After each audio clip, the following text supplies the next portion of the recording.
there might be participants that join in, and so I'll just try to pay attention to that. This little box down here that you guys are typing in, you can use that for questions throughout the presentation. I'll try to be aware of that, and if I see something come in, I'll try to finish my thought and then go to questions. I hope that we can be interactive this evening. Even though this is the first time I've done a presentation like this where I don't have an audience, I am pretty excited to share this experience with you all tonight. So first of all, welcome. Thank you for joining me on this very chilly evening.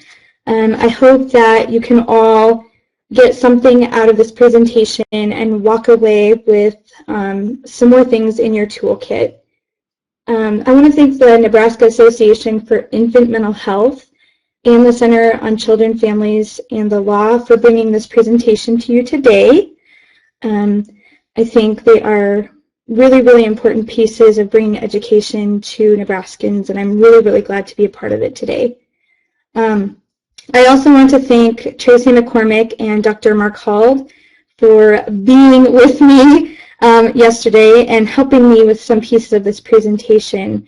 Our original presenter scheduled for this evening wasn't able to be here this evening due to some medical concerns. So I kind of stepped up to the plate and said, all right, let's do this. And they were really, really great in helping me answer some questions. I would also like to thank you all for being here.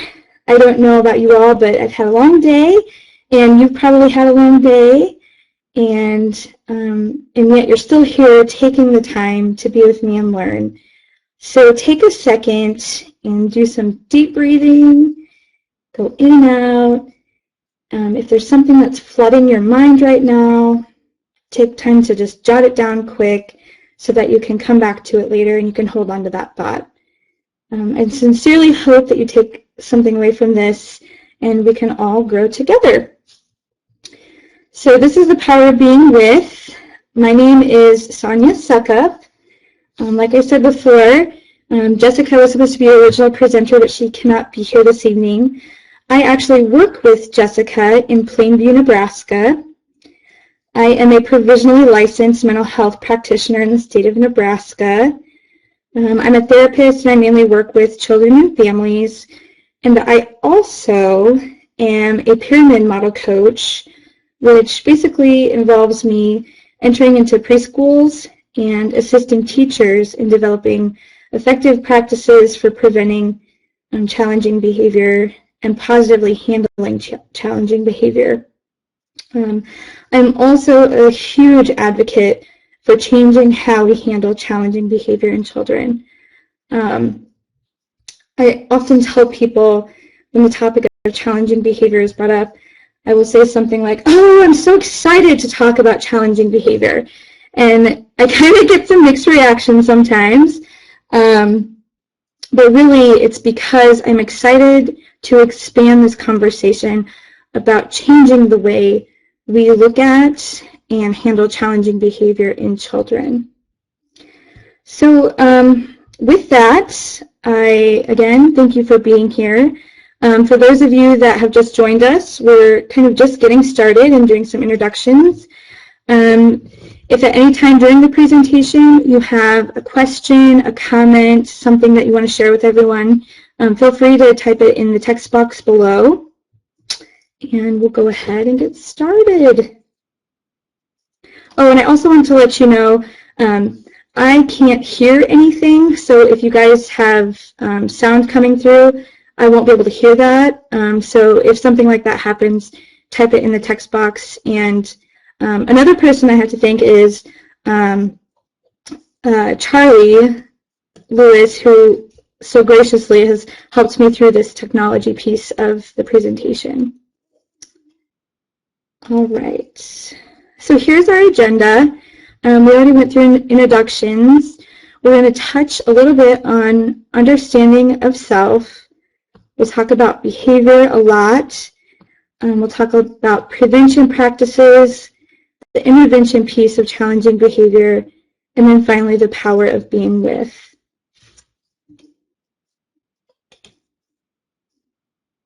So we already went through that. I kind of want to know a little bit about you guys. Who do we have in our audience tonight? If you are viewing this for being a professional, if you are involved in this presentation as a parent, I just kind of want to know who my audience is, and so if there's a lot of parents or a lot of professionals, I can kind of tailor it to the needs of who everybody is. All right, great. Steph's a foster parent. All right, we got a professional. Oh, great, some occupational therapist, mental health practitioner,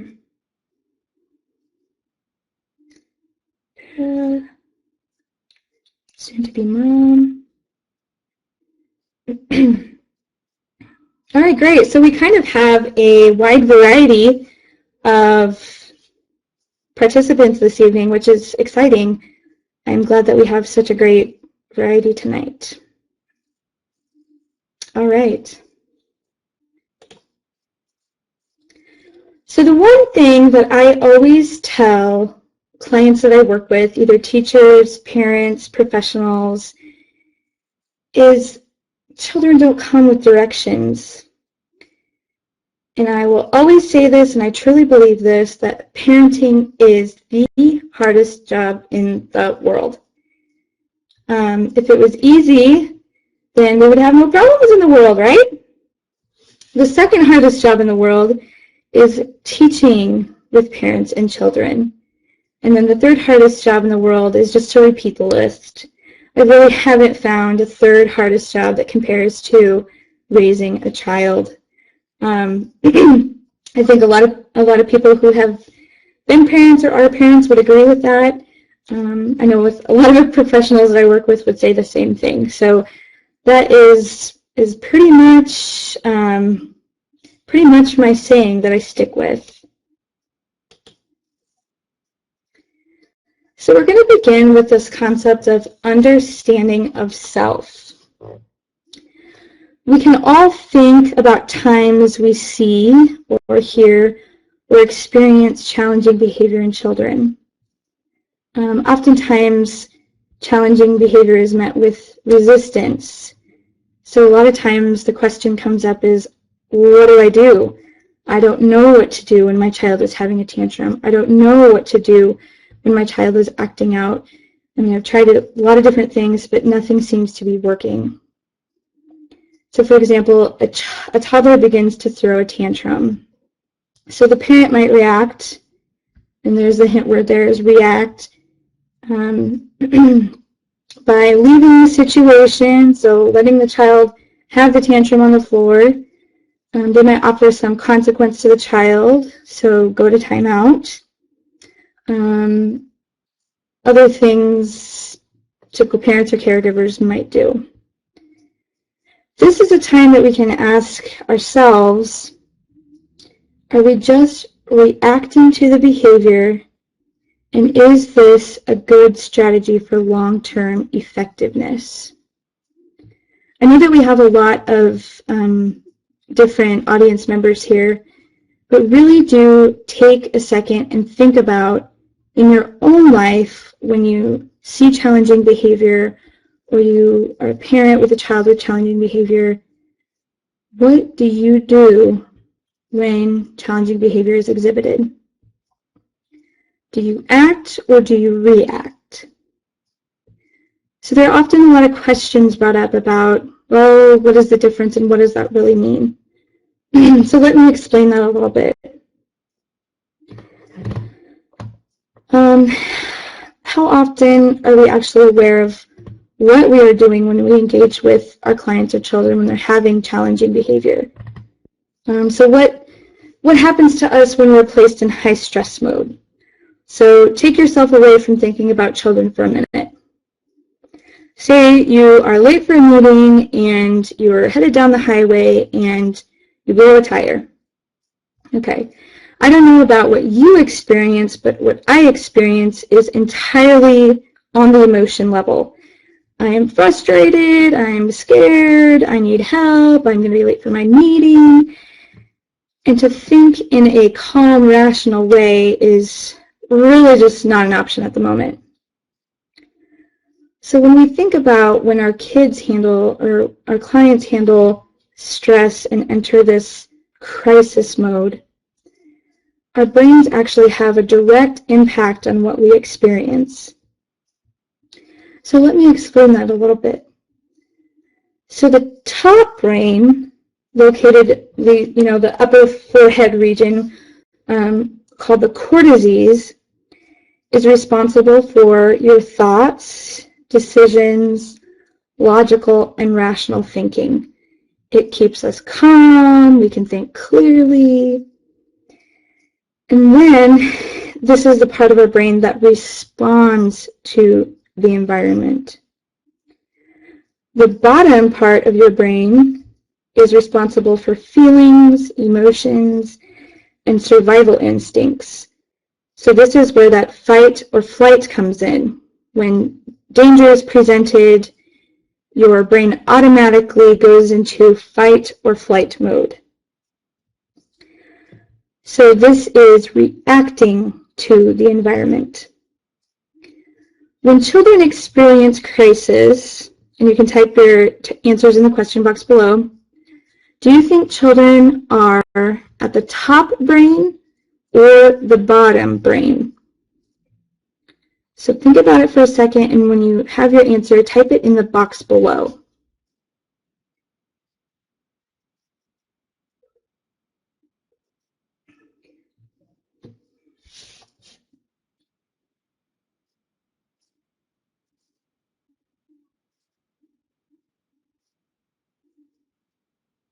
All right, very good. General consensus is bottom, and that's correct. When children experience crisis, and I say crisis, and what I really mean there is the challenging behavior, because that is what they're experiencing. They're experiencing a crisis. So they are in the bottom portion of the brain, and this is what we call dysregulation. Their system is all out of whack because they are thinking with their emotions. They are saying things they don't really mean. They are acting in ways that aren't normally typical of them. So that is that bottom brain thinking. Common things that I will hear parents say is, well, when they're having a tantrum, they'll say things like, I hate you, you're the worst, you're evil, and they really take that to heart. They said it really, really hurts hearing them say that. And when I have an opportunity to explain to them that it's really that bottom brain stuff, and when you think about it in that way, it's a lot easier to not take it personal, because they really don't hate you. They really don't mean those things. It's just they're at the bottom level of their brain. So crisis for children exists in the bottom brain, and as a caregiver, what you do have is you have those top brain skills. So we know by research that the bottom of the brain is pretty much the first to develop. So all children have the bottom brain stuff. But research also tells us that the top of the brain, responsible for the thought processes and clear decision making, it's not really fully developed in males until about age 25, and females a little bit earlier than that. So when you think of it in that respect, that's a long time for kids and adolescents to really build on that top brain thinking. So how do they get that top brain thinking? Well, it comes from their caregivers and people who teach them those skills. Something that you can do is you have the words. You can be logical. You can have that clear thinking. And what you can do is help organize their feelings.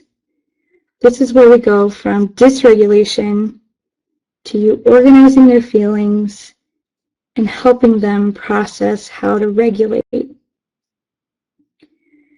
key is who is in the child's life that can help them develop top brain thinking. And the golden ticket is caregivers, parents, those really, really safe people in children's lives. When they're having these crisis modes or their tantrums or their challenging behaviors, they're asking us to help me organize my feelings. Even though they don't have the words to say that, that's truly what their experience is. So when we take a step back and think of this, and think about what your role is in children's lives. Are you a parent? Are you a provider? Do you work with parents? Do you work with children? And how does that information apply to you? I would say as a parent, very, very applicable because you can use that knowledge every day. As providers, it's something to keep in mind when you're working with children and families. It's also something that you can provide to your families so that they have a better understanding of what's really happening in my child's brain when they're experiencing some challenging behavior. So does anybody have questions up until this point about understanding of yourself and regarding the biology of what happens when a child enters crisis mode? I'll take a minute and just wait if anybody has questions.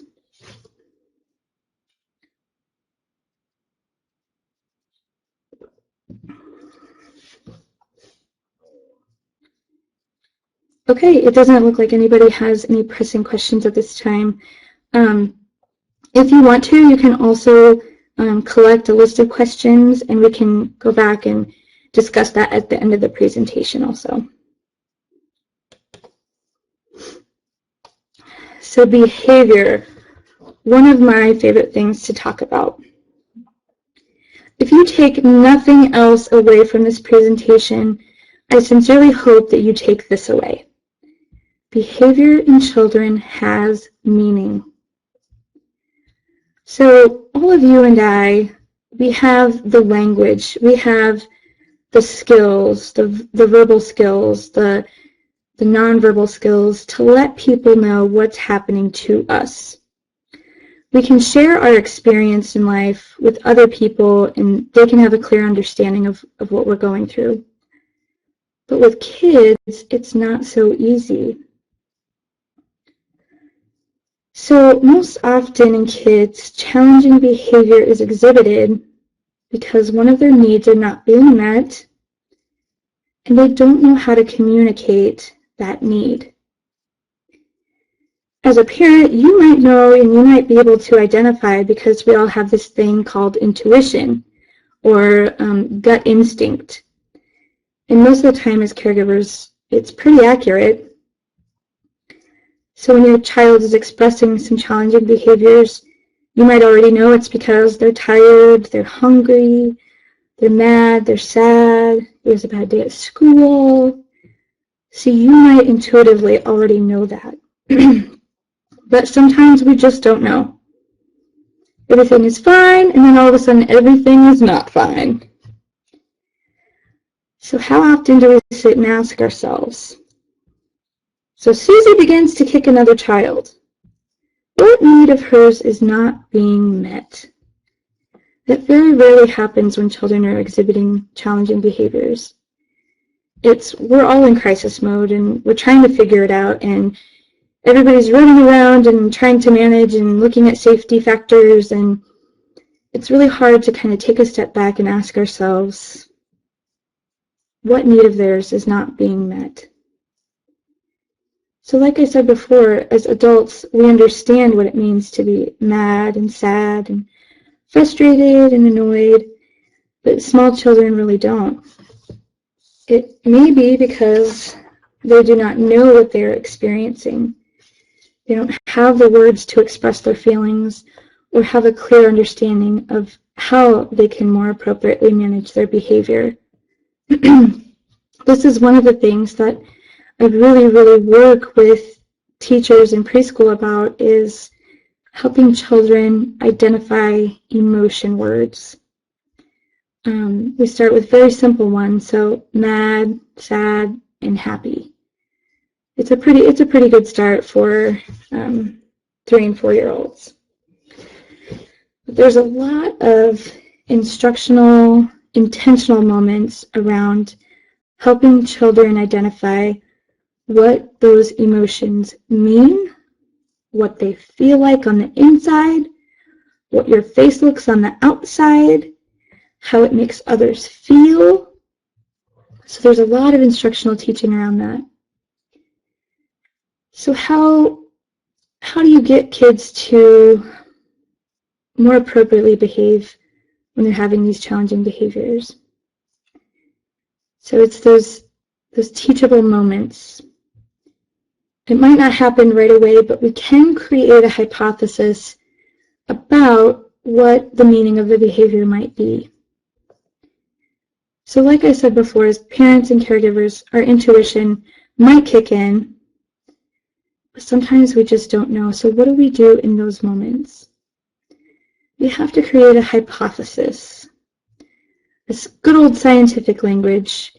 A hypothesis. It's simply making an educated guess about why our children are acting the way they are. So you might say, Susan might be kicking another child because she doesn't know how to ask how to play. Now that seems silly that she would injure another child because she wants to play with them, but I see that a lot. Kids really just want that attention from their peers, and they want to engage and play with their peers, but they're just really not sure how. And so that's when the challenging behavior occurs. She might be kicking another child because they hurt her, and she doesn't know how to make them stop. It might simply be her way of saying, hey, no, stop that, and it comes out in the form of an aggressive behavior towards another child. She might be kicking another child because this morning she did not get breakfast and she was hungry, and then she had to come to school and she had to wait her turn, and it was just a really, really tough morning for her. So when you take a step back and really think about all of the behaviors exhibited by children, it makes sense that their behavior does have meaning. And it does make sense that it's because one of their needs are not being met. Kids truly aren't bad kids because they want to be bad kids. So it's our job to try and help them figure it out. We can help them by identifying what they're experiencing.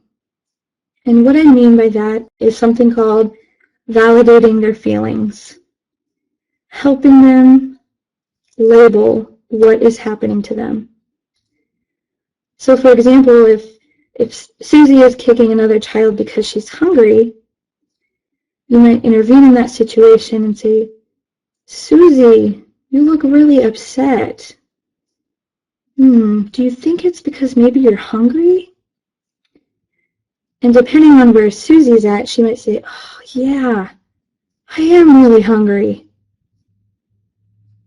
And we can do that in a way that doesn't make the child feel bad about their emotions. We can do that in a way that's non-threatening to the child.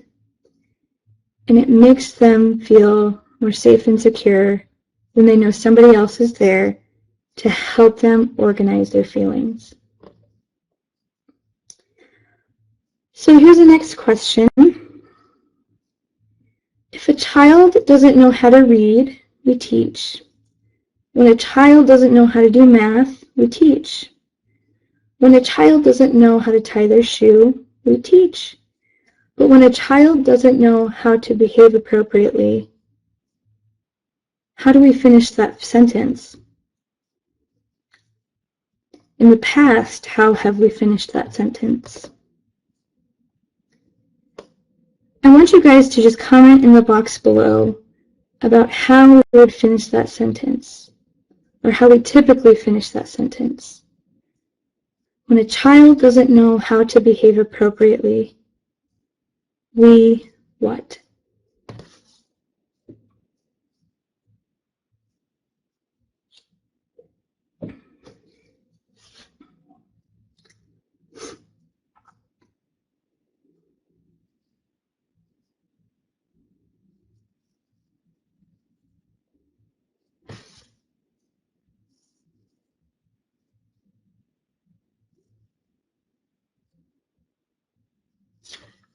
All right, so I have a lot of people typing right now.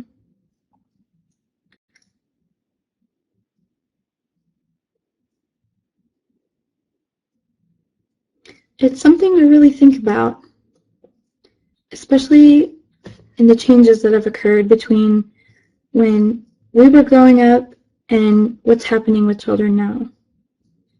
There have been a lot of differences that have taken place in just the past 15 years.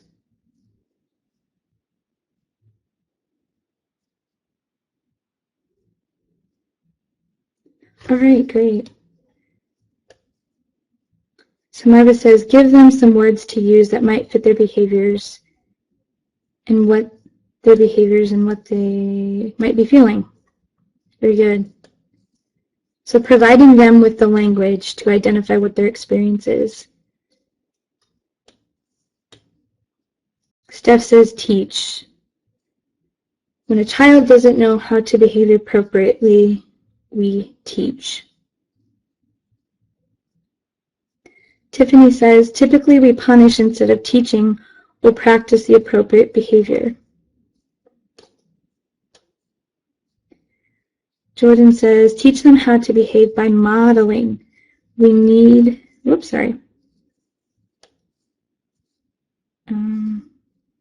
need a change of mindset at times.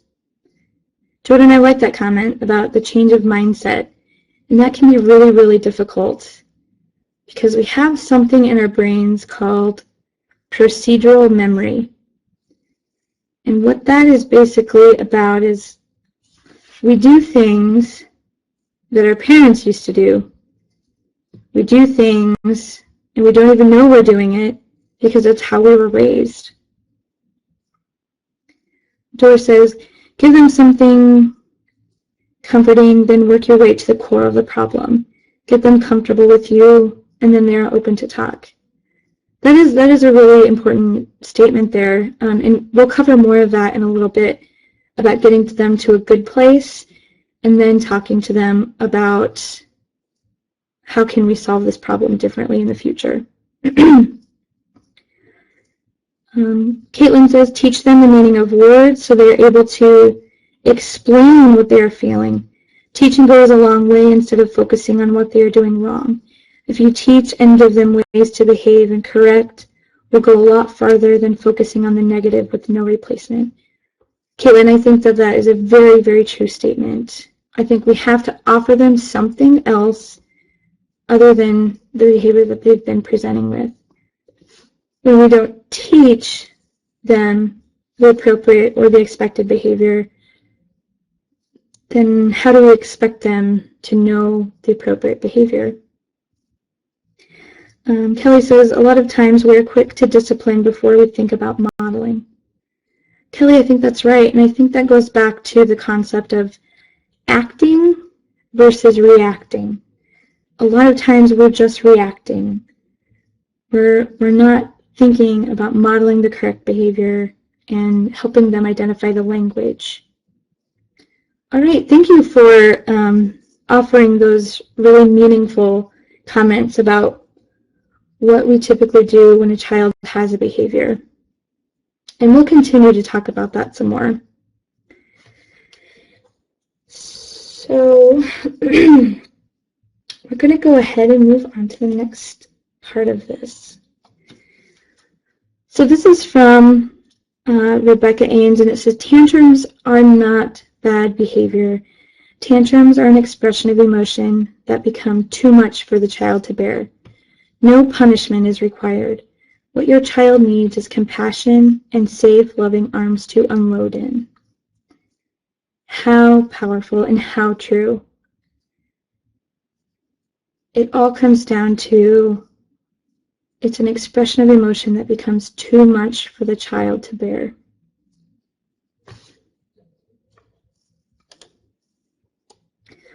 All right. Prevention. When we're talking about challenging behavior, the best defense is a good offense. One of the most important things that I can offer to parents and caregivers, and I would say it's really the golden rule of parenting, is creating and spending time with your child. This whole idea of being with, the power of being with, requires you to be present with your child. And in order for that to happen, you must make time to be there. It all boils down to the relationship that you have with the child. If we're going to look at a pyramid of important things in life with your child, the very, very, very first thing is relationship. We know from attachment research that that is the first thing that needs to happen in order to build a positive relationship with your child, is that time with your child. Relationships grow with quality time. And when I say quality time, I mean time that you're not busy multitasking, you're not busy driving a car and focusing on one thing, the TV's not on at the same time. When I say quality time, I mean simply just time with you and the child. Physical presence is the first part of being with. So when we're looking at this concept of being with, physical presence is the first step, and mental presence is the second part. And what I mean about mental presence is your emotional presence with your child. That is huge. Both must take place in order to truly be present, to truly experience being with your child.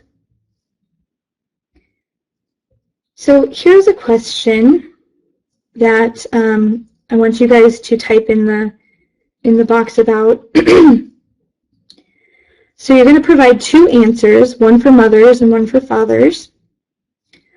On average today, how much quality time do parents spend with their children? So how much time do mothers spend with their children, and how much time do fathers spend with their children? When you come up with an answer, type it in the chat box, and we'll see if we kind of get an average. Excuse me.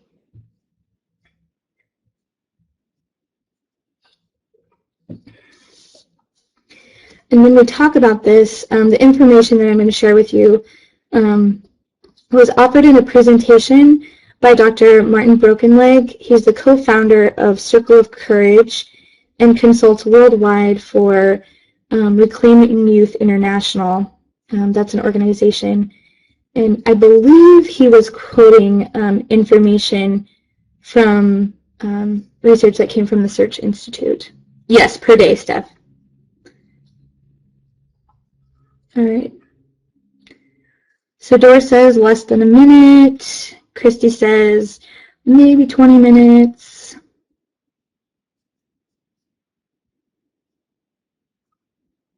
This one's kind of a tough one because you try to stop and think, okay, what does a typical day look like?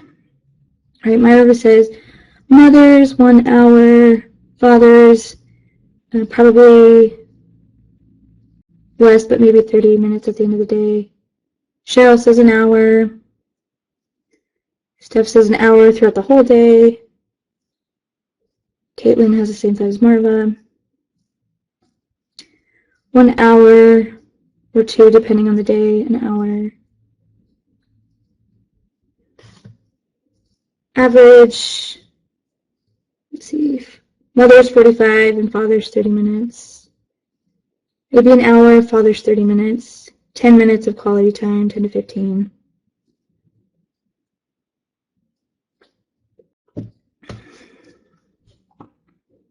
Mothers, 2 or 3 hours, fathers, 1 hour. Mom's 30 minutes, dad's 15 minutes. So it looks like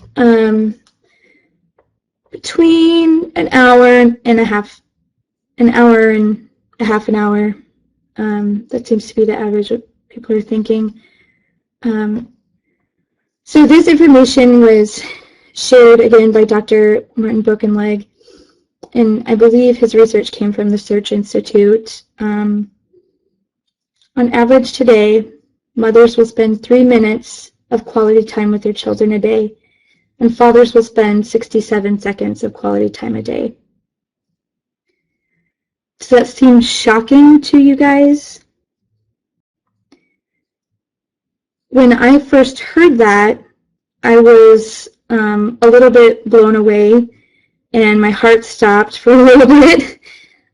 When I was resuscitated, I kind of took a step back and I looked at, okay, what does a typical day look like for typical families in America right now? And you kind of have to think about the timeline. So in the morning, what is the first task? So we're all getting up, we're getting ready for our day, brushing our hair, brushing our teeth, eating breakfast, getting our book bag ready. And in those times, we're not focused on sharing really intimate moments with our children. We're focused on getting ready and getting out the door. And then what comes next? So either the child might go to school or daycare, so then you have the commute. Some parents might say that they can spend quality time with their kids in the car, but me personally, I'm completely focused on where I'm going. I cannot concentrate on anything else because if I'm late, I'll freak out. So that's not an option for me, but some parents that might be workable. And then after we get them dropped off at either daycare or school, then we go to work for 8 hours. And then after we get off work, we pick them up from school or daycare. And then when we get home, we have to make supper. While we're making supper, the kids are either watching TV or doing their homework. And everybody's just kind of coming home, gathering together. And then supper time. A lot of families will say we eat dinner together as a family. And I would count that as quality time together, because even though you are in a task, you're eating together, I still think that's a time where you can connect positively with your children. But your average American family don't eat at the dinner table anymore. So that's out. That's not an option anymore. And then after dinner, then it's homework, bath, shower, brush your teeth, get your clothes ready for the morning, pack your book bag, and then it's bedtime. So within that timeline, somehow parents are fitting in mothers 3 minutes, fathers 67 seconds of just quality time with their kids. So when I explain it like that, does it make more sense? Does it seem less shocking? I mean, obviously it's still very, very shocking, but to me it makes more sense of why that might be true. So with that information, we really have to stop and ask ourselves, okay, how am I going to make this change? How are we going to encourage our clients that we work with to spend more quality time with their kids? It all comes down to that relationship building and growth. When I typically ask parents, what is the barrier between spending time, quality time with your kids, I'll often hear, I'm preoccupied, I'm thinking about work, I'm worried, I gotta make some money, the kids have activities, there's not enough time in the day. So not only are the parents competing for time to give to their kids, but they're competing for other activities that their kids are involved with also. So let's also think about something here. What are our biggest time suckers? So when I say that, the things that we do every day that really don't get us anywhere. So what I'm talking about is technology, TV. So just type in the box there, what do you think are some of the biggest time suckers of your day? We all have them. I think mine is social media, absolutely. I've gotten in the habit of getting my news from social media, And so I kind of check it frequently, and then I get sidetracked, and then I'm doing other stuff on social media. So that is my biggest time sucker. Alicia says playing on cell phone, millions of apps to download, cell phone, electronics, TV, social networks, Facebook.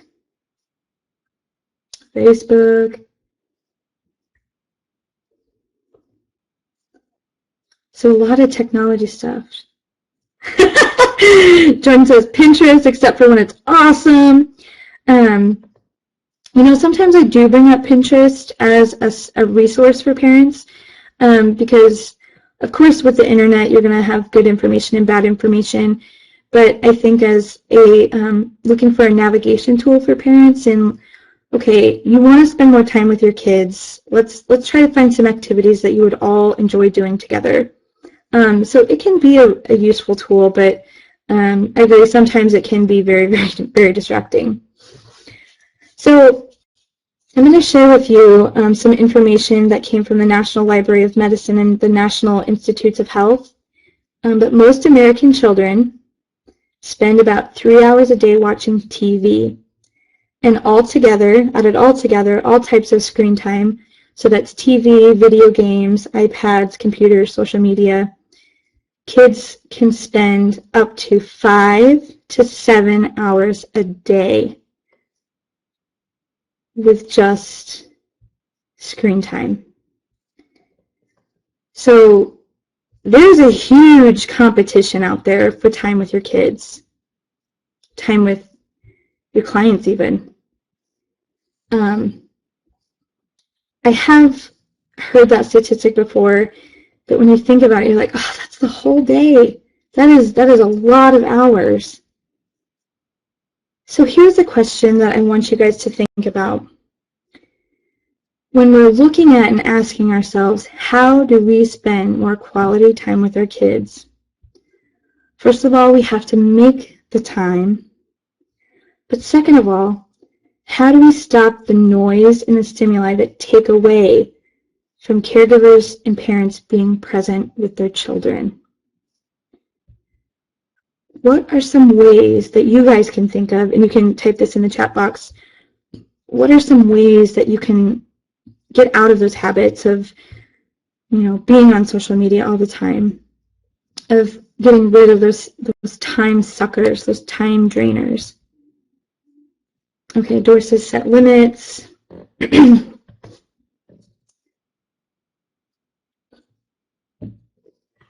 Play board games with them. Oh, those old-fashioned board games. I had a child tell me that one day. Allow a certain time for electronics. That's a good one. Setting limits. Use a timer for electronics. That's a good one.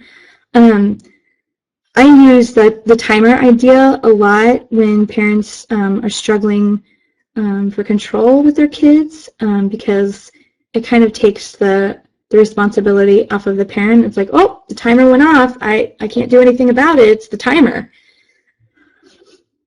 Change your environment. That's a really good one. Walk away from the distractions. Whenever having family time, put cell phones away. Just don't turn on the TV or open the computer. Oh, somebody's canceled their satellite. Lots less to watch on TV.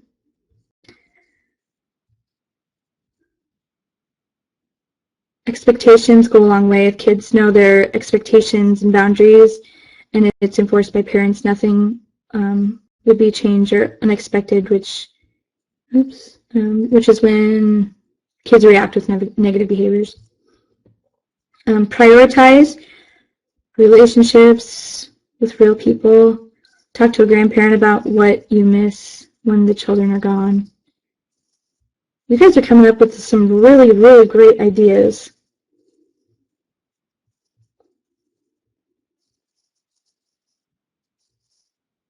I have one more, I think, coming in.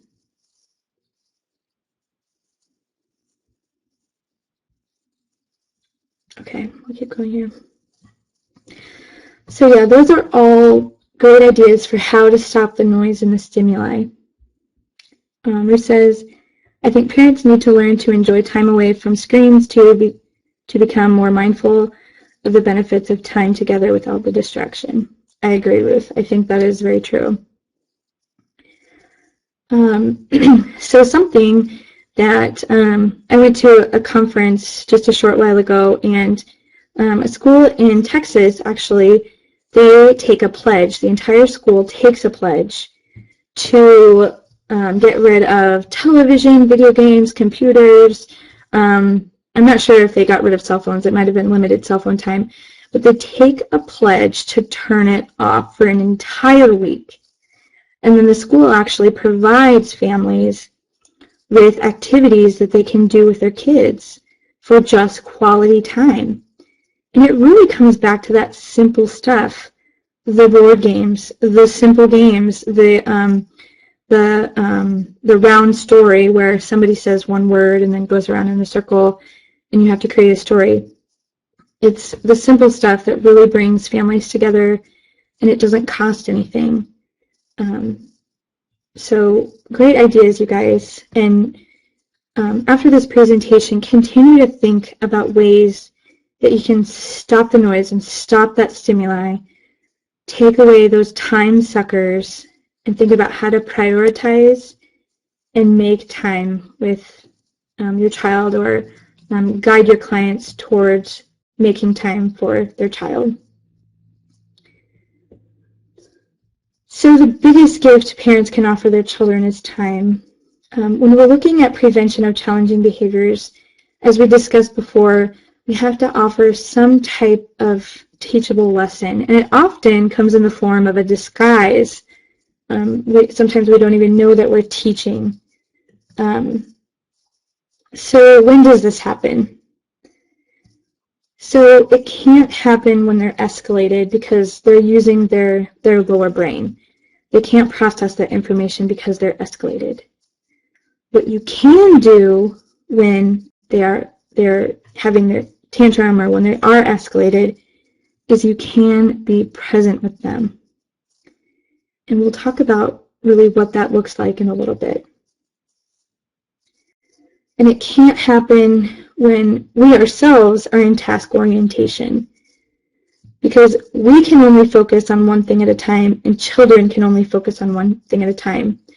When people say that they can multitask, and that's a myth, we really can't. We can only be focusing on one thing at a time. So when we're talking about having those teachable moments with our children, they have to occur when we're spending quality time with them, when it's just you and the child.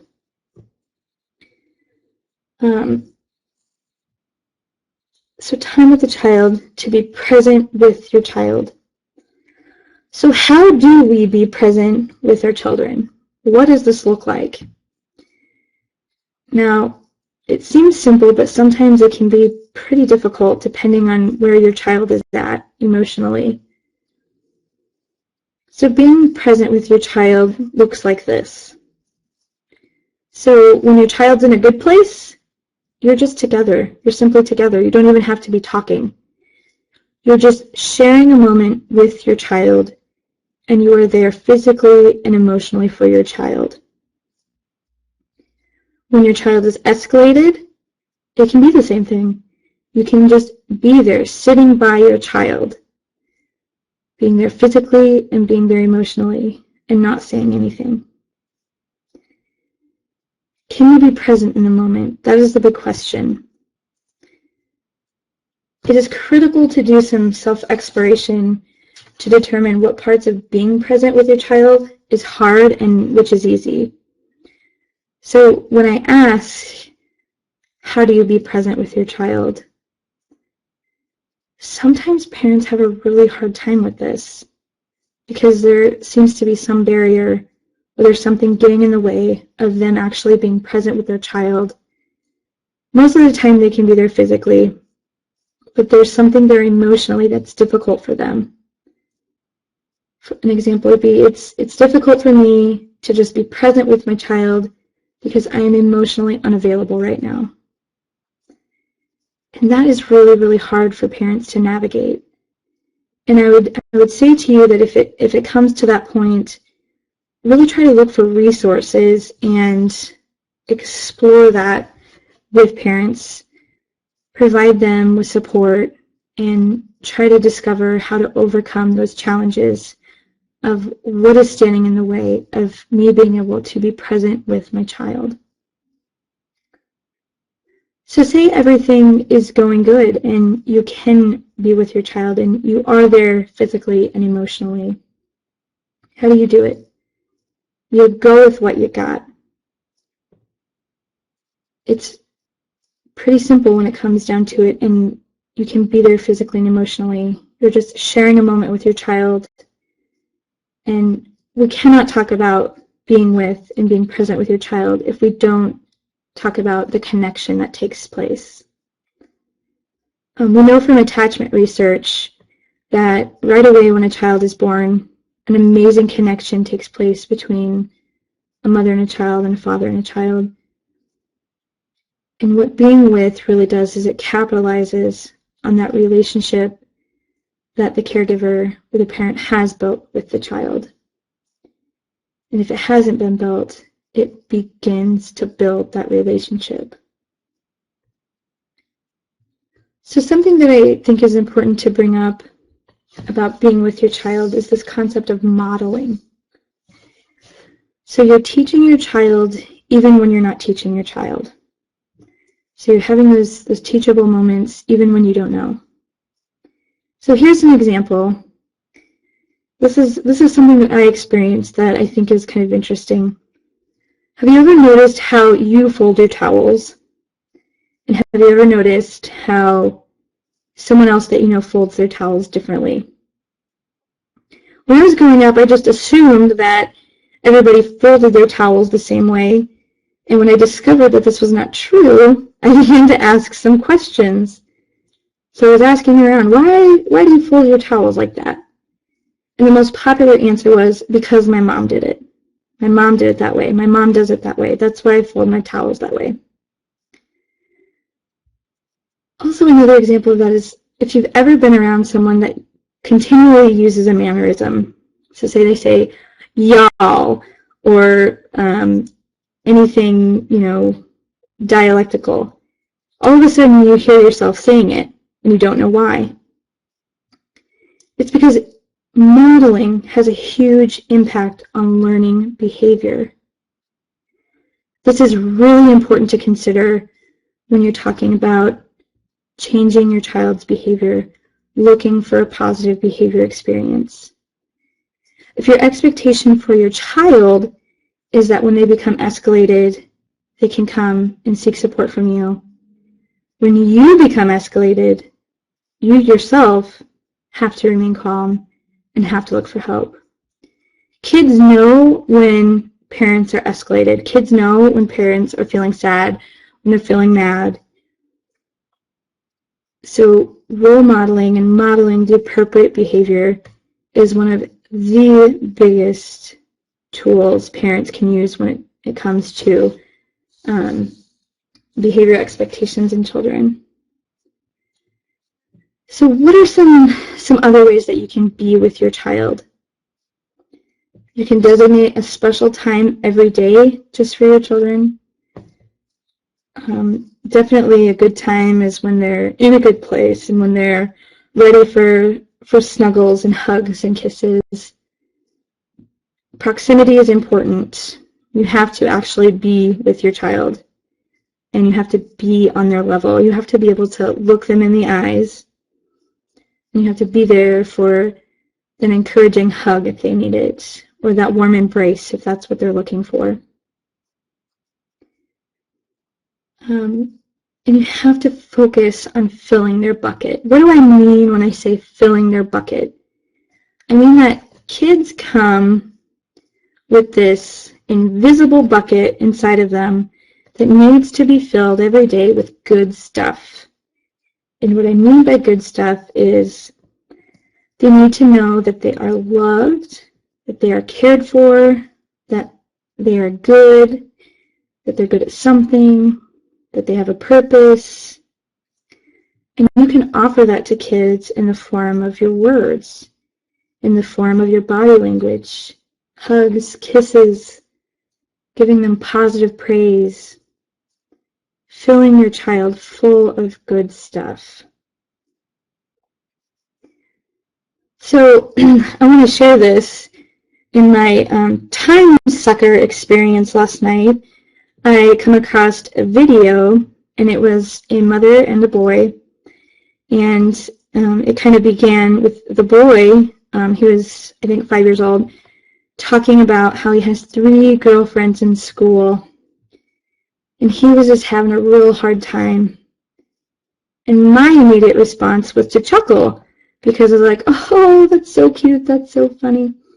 But then I started to listen for what the mother was doing. And obviously she knew that it was a pretty special moment because she was taking a video. But she didn't laugh at him. She didn't tease him about it. What she did do is she was present with him, and she was trying to help him solve this problem. And the video ends with the mom saying, "Being 5 is hard." And the boy says, "Yes, it is. I wish I could just be 4 again." So even though it was a cute little video, it reminded me of a few things.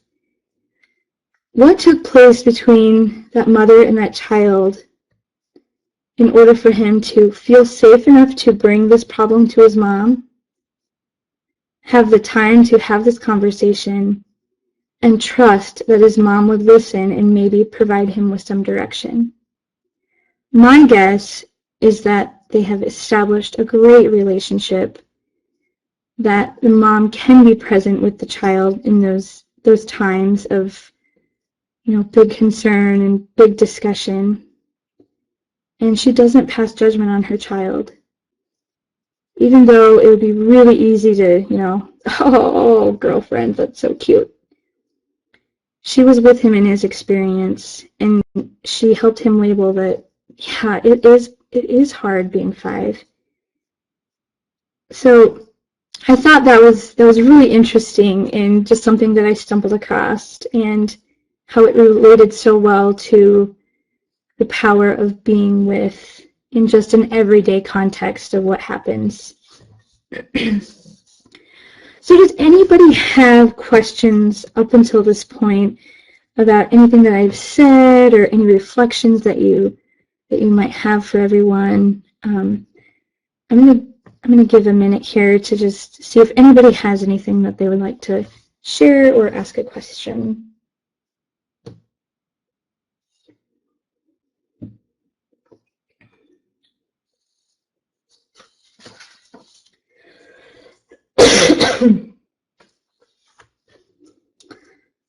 All right, it looks like nobody really has anything. So this graphic here, it says, do less, observe more, enjoy most. Well, you'll notice what starts to happen when you can start to be present with your child and be with your child is you're enjoying your child more.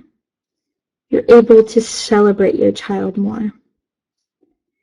And especially in those moments where they're exhibiting challenging behaviors and you can get through it together.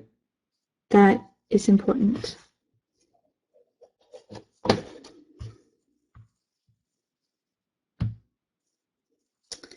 All right, so the intervention piece of all of this. This is, what do you do when your child's having a tantrum? So when things go bad, remember to use your top brain thinking. Act, don't react. So use your thought processes. Use your vocabulary. When things go bad, your child is in crisis mode and using the bottom of their brain. So they'll make statements like, I hate you, you're the worst parent ever, I never want to see you again. But try to consider what your child is experiencing. And the fact is that your child doesn't hate you. You're not the worst parent in the world. Even though the child may be physically showing you to get away, the child might actually be presenting ideas they can't explain, such as, please don't walk away from me. Please don't leave me here on my own. I need you to be here with me in this really difficult time. that is a time where you can be present with your child. Don't walk away. Be here with me now. Wait for me to get to a place where I can look at you and be with you also. So using your top brain, always address safety first. If there's ever a safety issue with other children around, yourself, if your child themselves are doing anything like headbanging or any type of big safety issue, that really does need to be addressed first. And then the next step of that is you have to be available to the child. Let the child know that you're going to be there for them. So an example of this would be just simply stating, I am here for you. I am sitting here for you. I know that this is hard for you, but I'm here for you. Be physically and emotionally present with your child. This requires you to check whatever has consumed your time at the door and 100% focus on your child. This part of it is going to take some practice. Sometimes I hear parents, well, I don't know what to do while I'm there waiting. I get bored and I can't keep my focus for that long a time. But you really have to practice that, being in the moment with your child. And that is important when it comes to developing a hypothesis about what's going on with your child. So help your child process by identifying and talking with your child. This has to take place when they're ready. And they'll let you know when they're ready. They'll either stop kicking, they'll stop screaming. When you're there with them, they'll let you know when they're ready. And then at this point, use your hypothesis building. You might be sad that your friend won't play with you. You might be trying to ask your friend to play. Or, I know that this is really, really hard for you right now. I'm here for you. You look really mad. I'm here for you. And label the true feeling they're experiencing. Something that is really crucial in this part of it is to validate their feelings. And what I mean by that is tell them it's okay to be mad. It's okay to be sad. Because no child should feel like they're ashamed for feeling mad or sad. Because it's an experience that they don't understand. So these strategies can really be used whenever. The being with is the biggest one. So we're going to go ahead and watch a video. This is a Dan Siegel video, and we'll go ahead and watch it, and then we can process after about what he described.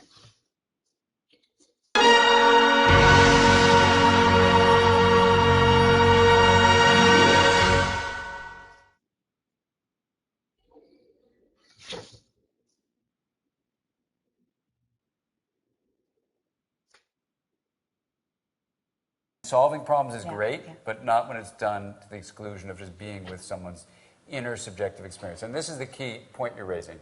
And this is really getting into the right-left brain stuff. The right brain really likes to just be with what is, and that attunement between two people is one of the most important experiences of joining any of us can have ever. So you can say you're not doing anything, but actually you're doing something by just being together. Right? And that is something a lot of people miss because they feel so anxious inside. They want to solve a problem. They don't realize the fundamental connection that needs to be set up is not about looking for ways of solving a problem. It's just about being with a reality. Now, what does that mean on a deep, deep level?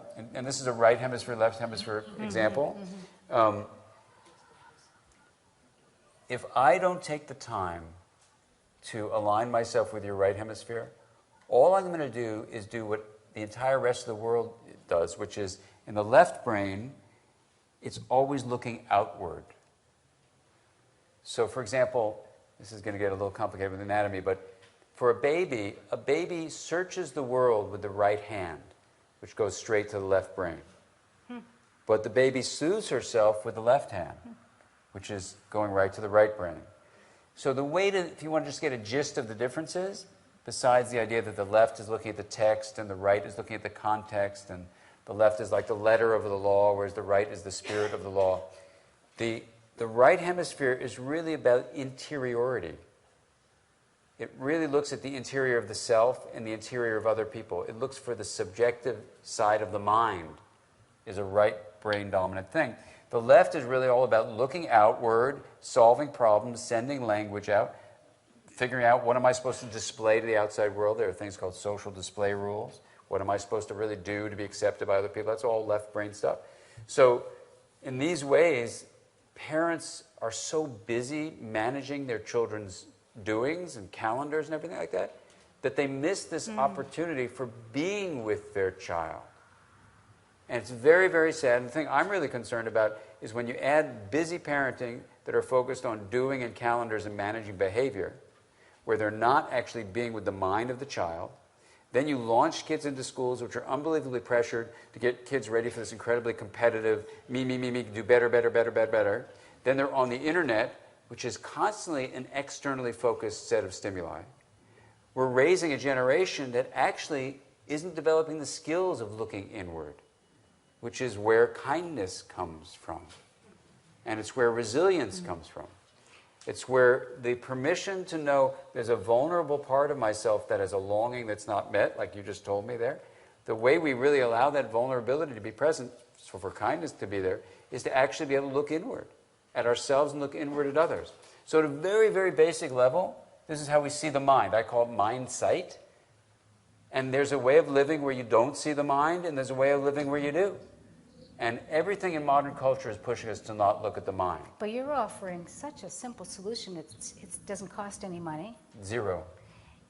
And for all kinds of reasons that you just described, we're not doing it. The cultural pressure is not to sit quietly and draw with each other and look into each other's faces. And right. Yet in that scenario that you talked about where the child is upset and you attend to the right side of the brain by touching them, connecting with them emotionally, and then at some point you're able, shortly after that, to start to problem solve. Is that because something's actually happening in their brain? Sure. Let me give you an example. Should we go back to the example where you feel rejected? Sure. So there are studies that everybody should know about that I summarize with the phrase, name it to tame it. So if you're really agitated, you're frightened of being rejected again, or you're really upset with what happened, or you're angry or whatever, in Maria's right brain, I can tell you there's, in addition to right and left, now please excuse these incredibly simplistic statements, but there's an upstairs brain and a downstairs brain.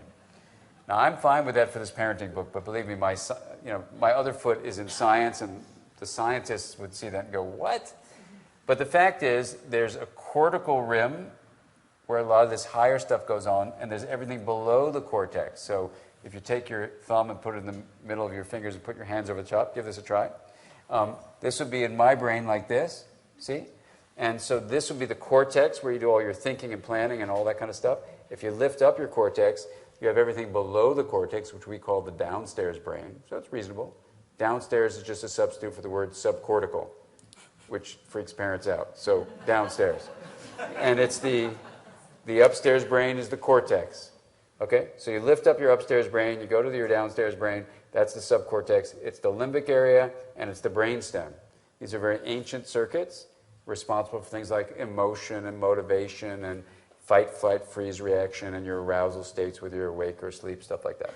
So what happens at that moment is, if we did a scan on your brain, we would say that your right amygdala and your limbic area and your downstairs brain, the downstairs brain would be super active. I'm scared, I'm scared, I'm scared, I'm scared, I'm scared, I'm scared. And studies show that if you have this kind of presence and of mind, I can get Maria's left brain to name the feeling from the downstairs brain. And you can show that she will squirt soothing neurotransmitters down to her right limbic area, right downstairs brain, and calm it down. Okay, so we quickly summarized that entire set of studies with name it to tame it. I mean, so that's all parents need to know. In the book, we didn't put any of this stuff, but everything is backed up by science, believe me. So what does that look like? I come to you and I have a problem. What do you... So here's what it looks like. So let's say you're agitated about being rejected by your friends. So I give you the hug. All I'm doing at that moment, I'm not naming anything. You don't jump to that. First, it's connect, and then redirect. So that's, we have these strategies, connect and redirect. So the idea is, first I connect with my right hemisphere. That helps soothe your whole system, but you're still nervous about going back to school. So then I say, well, let's talk about it. And you say, well, this happened, then she was there, and she was going to go to the party, but she didn't want to go, and then they turned away from me, they wouldn't have lunch with me. And I said, sounds like you're really feeling a big feeling of fear that when you go to school tomorrow, no one's going to want to have lunch with you. So we're naming fear. And I thought I was angry. And maybe you were angry too. But it helps to have the... Right, but you have to actually name the accurate emotion. Yeah, I hear that. Right? Because we could say, well, you're feeling excited to go for popsicles. Yeah. But that's wrong. Yeah. No, so it's not just naming anything. And when you name it, it registers as true. That's what I'm getting at, is sometimes we think we're angry, but in fact we're sad or we're fearful. So by you saying fear, it might in fact... That would calm your downstairs brain. Yeah. Right. So at that moment, then we're using... First, connecting with the right hemisphere, it helps the system get stabilized. You don't feel alone. The next step is to name it to tame it. So I'm going to now help you with my left brain, because I'm going to use both my hemispheres together and go, gosh, I wonder what my daughter's really feeling here. And I'm not going to tell you what you're feeling, but I would say something like, I wonder if you're feeling scared. And then in Maria's brain, the whole system calms down.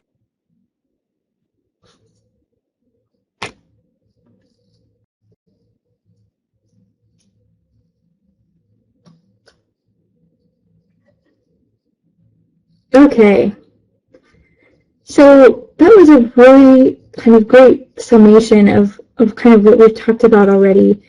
Did anybody have any questions about what we just saw, or any reflections, maybe some aha moments? Does anybody have anything they would like to share? I think Dan did a really good job of identifying kind of the process of what happens. Okay,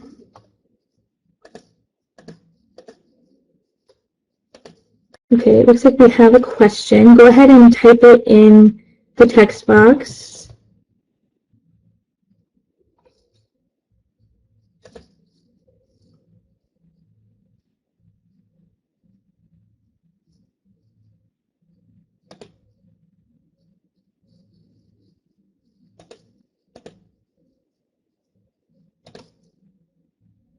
Okay, we're getting, oh, somebody's writing.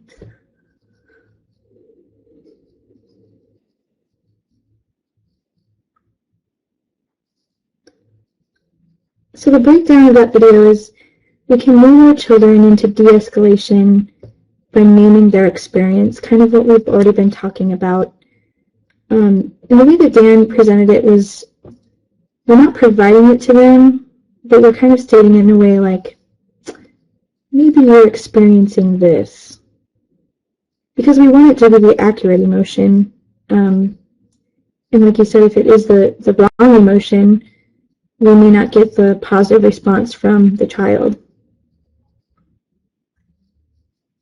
Okay, Elaine has a question. I can see this working with older kids, but would it work with younger kids? Elaine, I would say absolutely. Especially with kids who really don't have those language development to say, I'm scared. What it really means is that you're giving it a name, and so the children don't feel alone in what they're experiencing, and they don't feel scared that what they're experiencing is something bad or wrong, but that it does have a name, and it can take them to a place where they're, okay, it's safe to become calm now because there's a name for it, there's somebody safe here with me, and now I can come up with a positive plan with this safe person. Does that make sense, Elaine?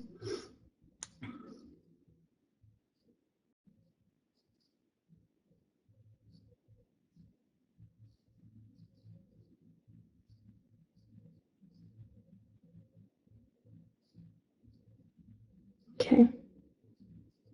I'm still typing. So we can take kids to a calmer place in that de-escalation phase by being present with them, listening to them, creating an accurate hypothesis, or as close as accurate as we can get about their experience, which is labeling their emotions or validating their feelings, saying it's okay to be mad, and help them, guide them around solving the problem. All right, Marva says, I use the pictures from the Second Steps curriculum to help older toddlers and preschoolers give names to feelings. Great, that's a good strategy. Yes, it would be more of defining the feeling for them and reassuring them. Absolutely. Because kids don't know what they don't know. And so that's really our job as caregivers to help kind of build up that dictionary of feelings and what they mean and what it's like to experience. So we're going to move on because I want to make sure that I'm conscious of your time and we can end by 9 o'clock. So this is from Janet Lansbury. Janet was a child actress that kind of had a rough go of it for a while, but finally found her calling in working with parents and children. And this is a pretty powerful statement from her. She says, children need our empathy, acceptance, and comfort when they are upset. Smiling, laughing, tickling, or telling children they're okay when they cry might seem more benevolent than reacting angrily or telling them to be quiet, but the message is the same. You shouldn't be upset. Your feelings aren't valid or acceptable. A child can't help but feel his feelings or her feelings, so they're left with the same sense that there's something wrong with them. So that's really the important point that I think Dan raised, was identifying that feeling for them so they know there isn't anything wrong with you. And it is okay to feel those emotions. We all experience and feel those emotions. But drawing the question of how can we experience and feel those emotions in a way that's safe to us and the people around us.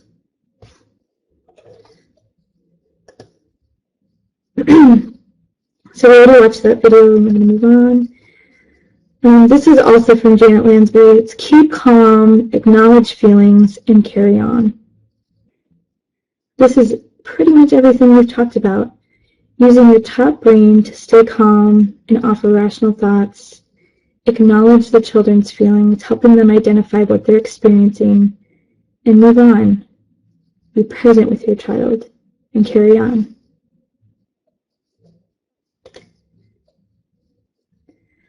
Treat the child as though he already is the person he's capable of becoming. How powerful is that statement? Read that again. Treat the child as though he is already the person he's capable of becoming. That in itself can really reshape how we think about our children.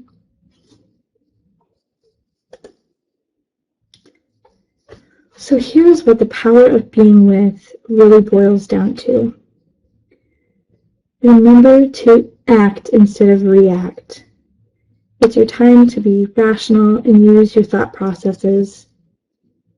Use what you've got, so use your top brain. Think rational, remain calm. Identify that behavior has a meaning. Kids aren't bad because they want to be bad. There's some need of theirs that is not being met. Behavior has a meaning. Explore the possible meanings of the behavior and ask yourself, what need is not being met? Take time to be present with the child, physically and emotionally. You have to either plan time, make time, get rid of distractors, and practice. The power of being with takes practice. So when things get bad, I'll tell parents or caregivers to be safe. establish safety first, be available to the child physically and emotionally, work on some feelings identification, so that's creating a hypothesis or labeling what the child is experiencing, and then encourage a solution to a problem. This is that very end piece. This is that teachable moment. What can we do next time instead of hitting our friends to get them to play? Could we, and then offer them some positive possible solutions to the problem. I've had some really great response with the power of being with. So I'm going to end on that slide. Are there any follow-up questions or comments that people would like to share before we close out this evening? There are some additional resources that I would like to share with you that I can find out a way to get to you all. I'm going to mention them right now so that you can write them down if you're interested in additional resources. There is a Circle of Security video on YouTube called Connection. So if you just type in Circle of Security Connection, it is all about a parent reflection model, and it encourages this idea of being with your child. So if you're interested in that, check out that video and see if it is something that you are interested in. There's also a video, and these were suggested by Dr. Mark Hald. If you want to kind of have this experience with another parent of kind of looking into their mind and what's happening at each stage, there's a video called Therapeutic Parenting, The Power of Being Present. And that is on YouTube also. And that follows a woman that has a child who is dysregulated, and she just comments about her experience in the challenging behavior that her child was presenting. And kind of she walks you through every step of the way in the process. And then it really ends on a positive note. So I'd encourage you to check that out if that's something you're interested in. And then also, if there are additional questions that you have, I did not put a slide with my information on it, but I can type it in the box so everybody has it. There are tons of professionals around you, and even the organization that put on this presentation, the Nebraska Association for Infant Mental Health, tons of really, really, really talented professionals that are in the organization. So I'm going to give you my information, my email. And if you have any questions or comments or concerns, please feel free to email me. If I don't know the answer to your questions, I will certainly reach out and find somebody that does. And thank you so much for all spending the evening with me and exploring this idea of the power of being with. So with that, I don't have anything else. I'll be staying online here for a while if you guys have questions or comments in the text box. And thank you again. Charlie, I just wanted to announce that after we close the webinar tonight, it will be redirected to an evaluation, and then if you submit the evaluation, then you will receive a certificate.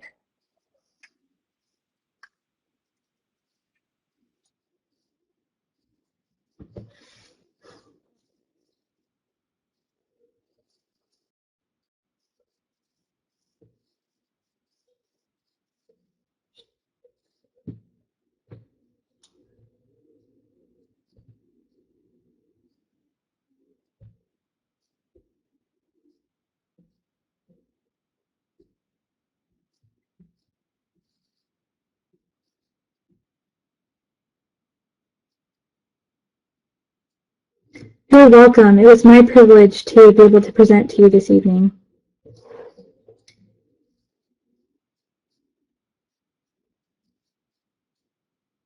Elaine, I'm not sure. Charlie, do you know the answer to that question? They have 2 people on one computer, and they were wondering if they could both get the certificate. Yeah, I'm not sure about that. just copy the link in the address bar, and so that both of you can get that. It's just a certificate that you can download, so you can print it off, or you can print it off twice, basically. So yeah, that would be fine.